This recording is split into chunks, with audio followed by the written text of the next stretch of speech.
Tuaillon depuis son arrivée aux responsabilités. Question suivante, elle est posée par Monsieur Mamadou au sujet du projet de construction d'une mosquée.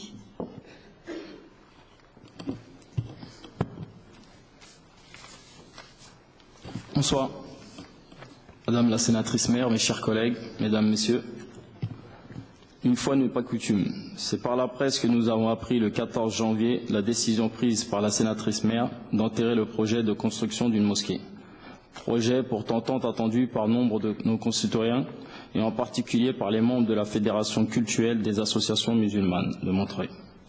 La motivation première de cet abandon, selon les propos qui vous sont prêtés, cela serait trop compliqué, trop long, trop difficile. Les seules informations à notre possession sont celles contenues dans cet article de presse. Nous souhaiterions donc connaître précisément la nature du projet évoqué par la sénatrice maire, à savoir une salle polyvalente, et nous souhaiterions savoir quand la sénatrice maire décidera-t-elle d'accorder un entretien aux responsables de la Fédération cultuelle des associations musulmanes de Montreuil. Merci. Avant de passer la parole à Alain Montigle qui va vous répondre, Monsieur Mamadou, je voudrais vous dire que la méthode ne devrait tromper personne. Tout à l'heure, un honorable membre de l'Assemblée a cherché à distiller le doute en laissant à penser que si notre engagement pour la construction de la synagogue était manifeste, il n'en était peut-être pas de même pour une mosquée. Et puis là, vous faites une lecture rapide et pourtant très fausse de mes propos dans Le Parisien. Ça n'est pas parce que vous affirmerez plus fort encore que j'aurais eu le projet d'enterrer le projet de construction d'une mosquée que ce serait vrai. Donc je vous invite quand même à relire ce qui a été dit dans cet article de presse. J'avais l'impression, moi, de dire exactement le contraire, qu'on cherchait à s'approcher des besoins de la communauté musulmane et à reprendre le dialogue avec elle pour aboutir à une bonne réponse à leurs besoins. Alain Montigle. Monsieur le conseiller municipal, vous évoquez dans votre question un article de presse suggérant que la nouvelle municipalité aurait pris la décision d'enterrer un projet de mosquée sur notre ville. Aucune décision de cette sorte n'a été ni ne sera prise. Il s'agit d'une nouvelle rumeur. Notre position est claire.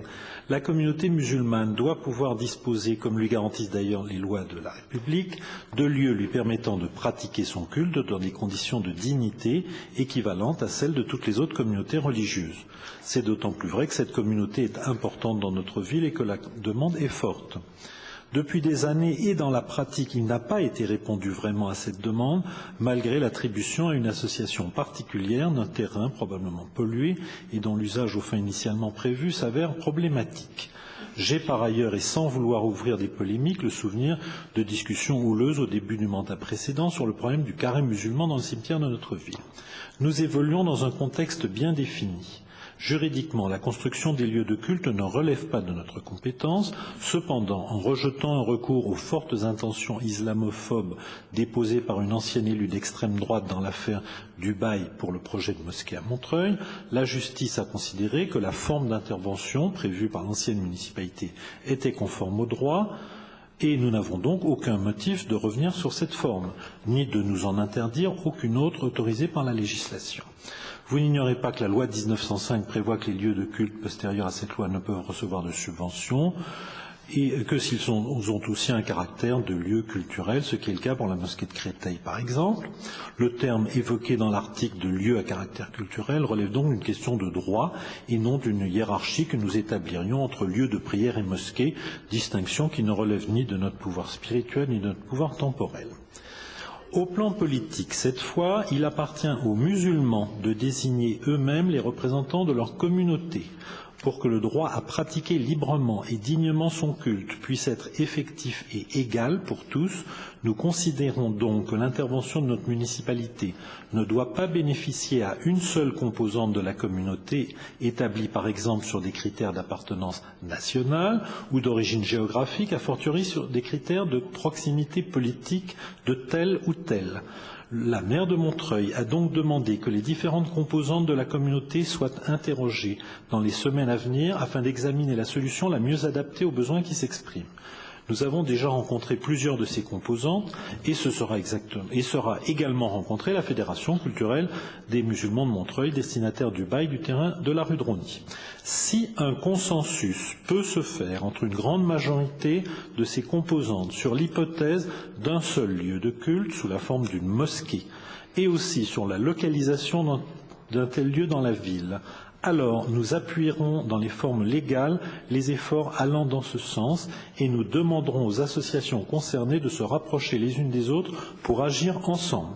Cette solution aurait a priori notre préférence. Mais si un tel consensus n'était pas possible, en tout cas dans le court terme, alors nous orienterions plutôt nos efforts dans le sens de lieux de culte de dimension plus modeste, géographiquement répartis dans la ville, chacun étant libre en tout état de cause de prendre pour son propre compte les décisions qu'il souhaite dans le respect de la loi. Pour vérifier l'existence ou l'absence de ce consensus, Madame la maire a annoncé une réunion dès février. Son but est précisément de faire avancer un tel projet dans un climat de dialogue avec les associations de notre ville. Je suis convaincu, Monsieur le conseiller municipal, que votre groupe et vous-même irez dans le sens de ce dialogue qui doit déboucher le plus rapidement possible sur des décisions concrètes. Monsieur Mamadou, cette réponse vous convient? Vous êtes rassuré? Je suis rassuré, simplement, c'est des questions qu'on pose, donc on voulait une réponse, c'est des questions qui sont légitimes. Donc à savoir, quand on entend par la presse, ce n'est pas la première fois qu'on entend des choses par la presse, donc avant tout, il faudrait peut-être avoir une concertation avec notamment la Fédération du culte des musulmans de Montreuil. C'est pas la première fois qu'on entend des choses par la presse, et à l'avenir, ça éviterait toute polémique. Vous me permettrez en trois phrases de dire simplement que la presse elle a justement vocation à informer les citoyens et que dans notre esprit, il n'y a aucune raison, d'ailleurs qu'il ne s'agit pas d'une remise en cause des fondements d'une politique antérieure, d'établir une hiérarchie entre ceux qui mériteraient d'être informés et ceux qui ne méritent pas de l'être. Je pense que ce sujet concerne l'ensemble des citoyens de Montreuil et si évidemment nous travaillons sur les modalités avec les personnes concernées, chacun mérite d'être informé.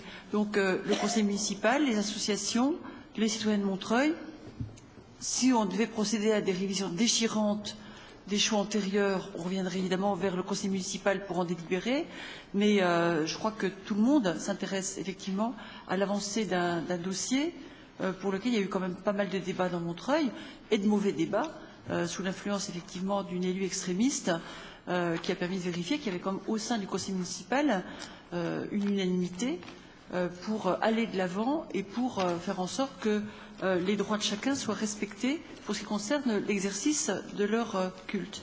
Voilà. Je crois qu'il nous reste une question.